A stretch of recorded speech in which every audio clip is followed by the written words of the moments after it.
What's up, guys? Tim from Deep Stage Tuning. Sorry we haven't been uploading a whole lot of content lately. It's been really busy here at the shop. We just delivered a 2015 Tundra that we had to put a Magnuson supercharger on, completely changed out the rear differential as well.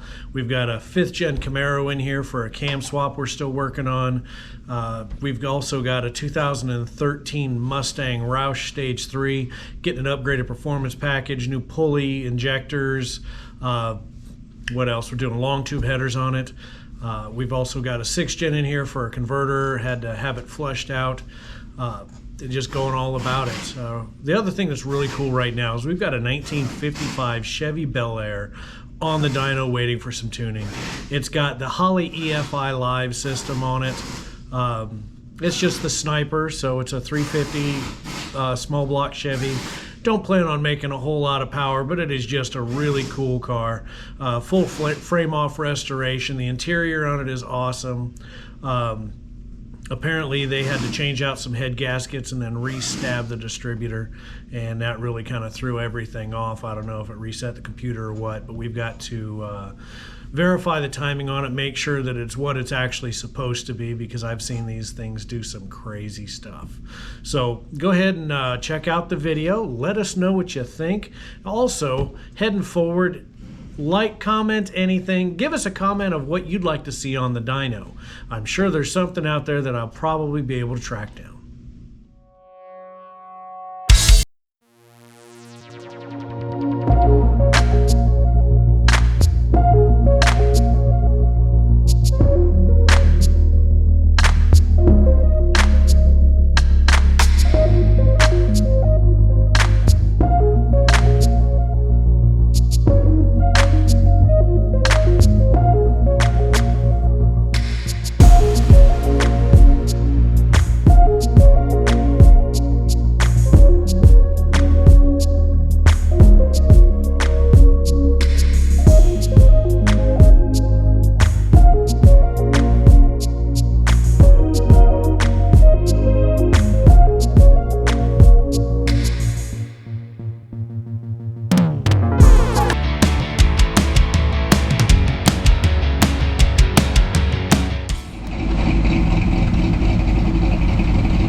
Now, nothing pumps me up like a good old-fashioned American horsepower.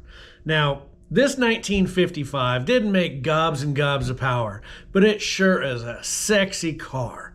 Yellow, well, there's a whole lot of yellow in there, but I'm not a big fan of yellow, but I'm a fan of that car. Now, one of the best things about this car is it has the Holley Sniper EFI system in it. Now, everybody fights with carburetors. This one has a carburetor look and still have that simple EFI feel. You can go through and tune how everything works with it. It also works with the distributor on this particular setup. You just can't beat it. Now, everybody thinks these things are self-tuning. Even the customer that brought it in says, man, these things are supposed to be self-tuning. They're not.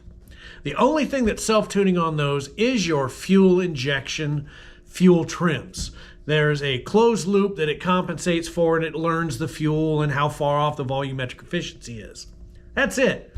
Everything else has to be set up by somebody that knows how these cars are supposed to run. Now, with a Chevy small block, you can run them a little fatter, so you're at a 13.9 to 14.1 range in that idle. And same thing with regular driving. You also have to go through and set up all of its timing tables. Not everybody knows how to do that. Also, they give you this itty bitty screen that's about the size of a box of Tic Tacs that you're supposed to fit these fat fingers on there and hit one of those silly little icons. Just not gonna happen. So we plug it into the laptop, download the software off of Holley's website, and you can go through and tune it just like you're supposed to. Doesn't have all the same parameters that, say, the Terminator X or the Dominator might have, but it's still the same type of software, and it works absolutely awesome. This car is going to drive like a dream. Now, people have a lot of questions about these Holley systems, and there's the Holley, there's the fast fuel system, and then there is the Phytech that are supposed to be these self-learning systems. If they're not installed right, they're not going to learn anything except for how to run bad. Now, shielding wire is important when it comes to the trigger signals. If you're going to run with an old school Hall effect distributor, everything has to be installed just as it has to be installed with anything else, right. And if it's not installed right, it's never going to run right. I've had issues with a lot of these different cars that have come in, plug into them, you try to get them to do one thing, and they're not having any of that. So you got to be careful with it. Now, we've come up with a couple of ideas moving forward that we would like the opinion of our followers. We want to make a couple of different series of daily driver videos where we have customer bring their daily driver mundane cars in. We put them on the dyno and we can see what they can do. Not exactly the most exciting thing, but it gives you an idea of what's actually out there. You'll hear from different manufacturers, oh, it makes 300 horsepower to the crank. What exactly does that equate to when you're driving it? We're going to find out.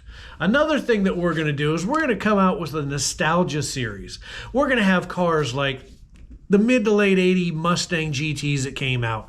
We're going to try to find, try being the key word, the old Magnum PI 308 Ferrari. Anybody knows where it can get one? I'll pay to use it.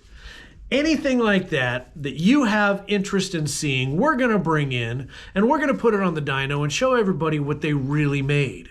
Now, go ahead and hit the subscribe button over here so you can get the updates on everything that we've got coming in. Also, please comment. Let us know what you want to see. I will do everything I can to get those cars, put them on the dyno so everybody can see what they really make.